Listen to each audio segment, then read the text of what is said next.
just lowered our voices. We blew out the candles, and we knew this is the beginning of the hell. We were ordered to get our belongings as little as possible and leave our homes. I thought, God, I wish I was a bird flying there, because the bird was free, but I wasn't. They announced that all of the gold and silver and valuables and furs and radios, watches, clocks, all that had to be delivered within 72 hours. And they apparently felt that they weren't getting enough. So they decided to show us that they were serious about it.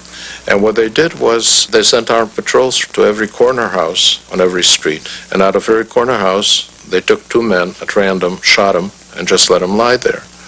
And we happened to live on a corner at that time.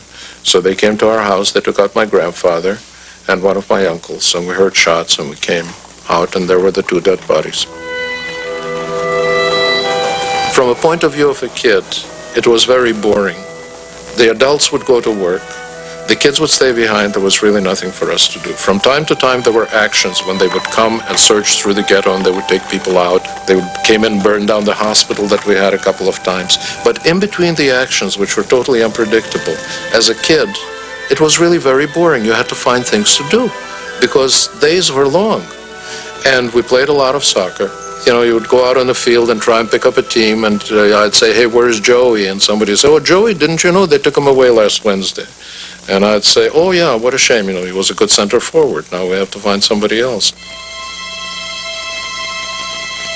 When my sister was taken from Paris, they were taken to Liver. They had something like 20,000 people in this hippodrome for 5 days without sanitation, without food, without anything.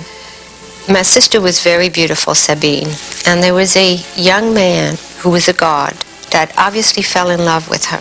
And through him, she was able to smuggle out a couple of letters. And one of the letters was that she just saw my brother's beautiful blonde hair being shaved, my brother Henri's hair shaved. My mother had beautiful black hair but wavy, shaved, and Sabine's hair was shaved. And in the letter, you could actually see the tears falling down, and that they had been put in prisoner's uniform. And this young man asked if he could marry my sister. She was only 15. And Mia says, sure, you get her out of that camp, you have my blessings, you can marry her. By the time he went back to PTVA to get her, she was on her way to Auschwitz. There was a letter smuggled from Poland, and this letter said there is something terrible going on in Poland. They are building a camp in a small town called Auschwitz. And we have the feeling something is built there that will help them to execute Jews in large amounts. I don't know how many people there were, but we were packed in like herrings, practically. It was just suffocating, hot, smelly. You had your bathroom right there. You didn't go out. They didn't ever open the doors. It took a total of 3 days and 2 nights. And if somebody was screaming that somebody died or something, they still didn't open the doors. So it was just a horrible trip that I want to forget. I can't. I don't want to forget, but I want to forget. There came trucks, and they start throwing in bread into the trucks. And whoever grabbed the bread, if you're lucky, you were hiding it, you could save it. There was a father and a son next to me, and the father got a hold of a bread. And the son was about my age, he was still a little bit stronger than the father. And he wanted the bread from the father. So he's trying to grab the bread, but the father didn't want to give away the bread. You would think a father would share with the son. And the son kept on hitting the father so hard till he killed the father so he can take the bread away from the father. I had just turned 18. And I was looking out, how free the world is.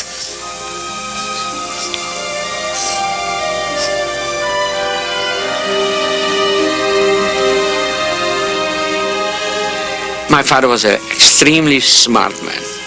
I talked to him in the telecom. I was sitting there, and I thought, Daddy, what's going to happen? I told him, after all, you know. And he always assured me, don't worry. This is the 20th century. They're not going to kill us.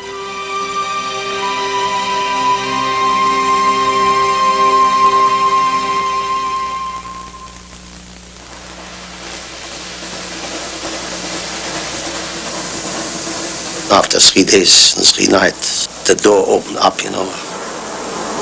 Raus! 4 o'clock in the morning, Birkenau, der Ramp. Raus, so schnell wie möglich, raus! At that moment, we thought we were in hell.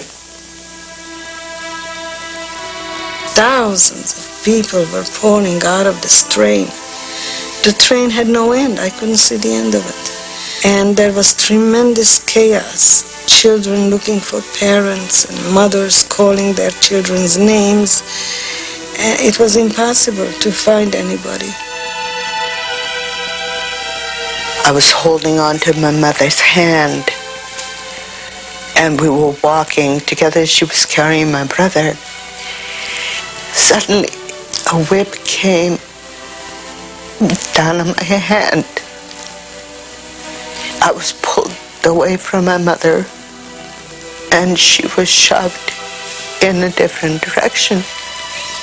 I started screaming, I want my mother. I want to go with my mother. There was one person, looked like a ranked German with high rank, and he was telling you, you go to this side, you go to this side, and so on. And later on, we found out the left side meant, or one side meant life, the other side meant the death camp.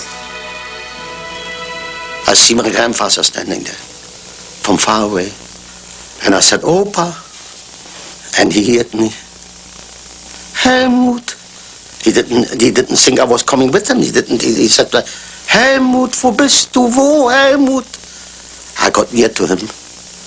I put my arms around him. I pressed him against me. I said, Opa, I'm here. He said, Helmut, meine Helmut. He was a man. He must have weighed 45 kilos. That moment of strength, what I gave to him, was for me the biggest satisfaction of my life. We were taken into an underground dressing room, and here, surrounded by Nazi soldiers and vicious dogs that were growling and barking at us, we were told we should get undressed, we're going to take a shower. And of course, nobody moved. So one of the soldiers walked over to one of these women and hit her and said, take it off. We came out naked on the other side of the shower room and stood there wet, naked from mid-afternoon till about midnight. I remember my sister and I hugging each other for a little body wound. We were freezing. And then at midnight, they took us into this barrack where they shaved our heads, our bodies. They sprayed us with DDT, with pesticide. And then we walked through a door where 2 prisoners greeted us. One gave us a recycled dress, and another prisoner had a bucket of yellow paint and a brush about 4 inches wide and painted a yellow streak from the top of our shaved head down through our back. This was the identification of being a Jewish prisoner. They pressed the number into my left arm.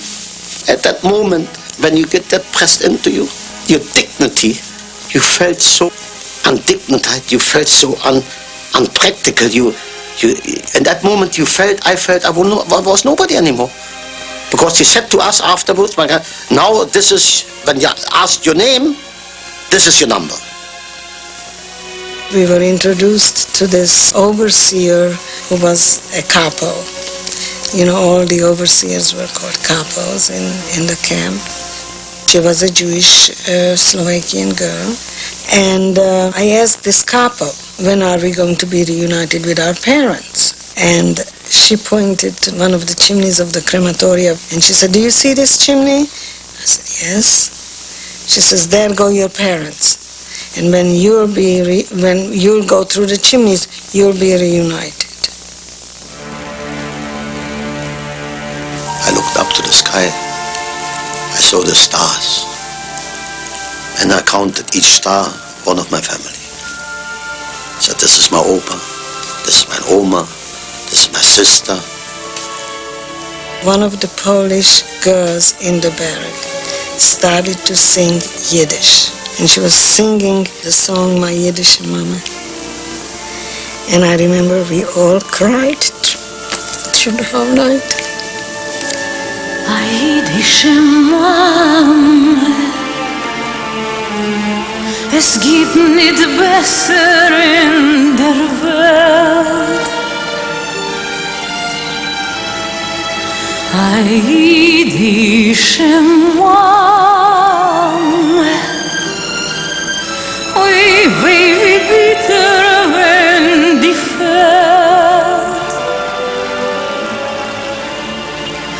Wie schön und lichtig in Weiß, wenn die Mama ist du.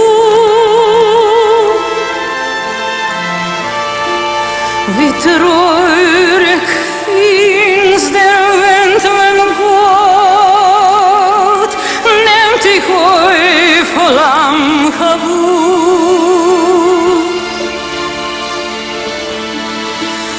Yiddish Mama,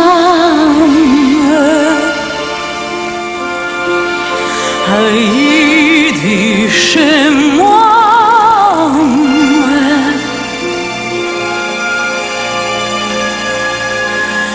Mama, oi Mama,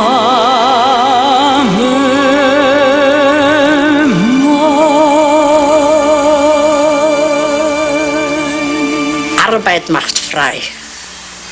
Work makes free. And the interesting thing, the first thing I saw was there was entrance. I never saw a sign which said exit.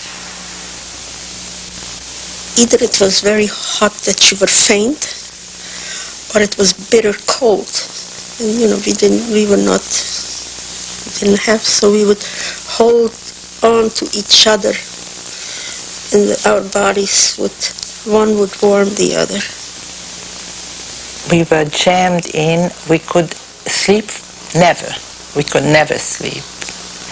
But we constantly fought to just stretch a little bit an arm or a leg because we couldn't move. When we woke up 4 o'clock, there was always, they selected a few to go pick up the food for us. We were getting like a soup. It's a little watery, with some grass in it. You could feel the sand under it.